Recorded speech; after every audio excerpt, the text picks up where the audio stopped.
3D printing a template for routing is a good alternative to CNC to bring the precision of a CAD model to a woodworking piece.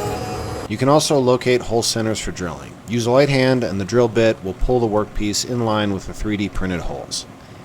Now, if only someone had a solution to get the backing off of double stick tape faster. Anyone got any bright ideas for that one?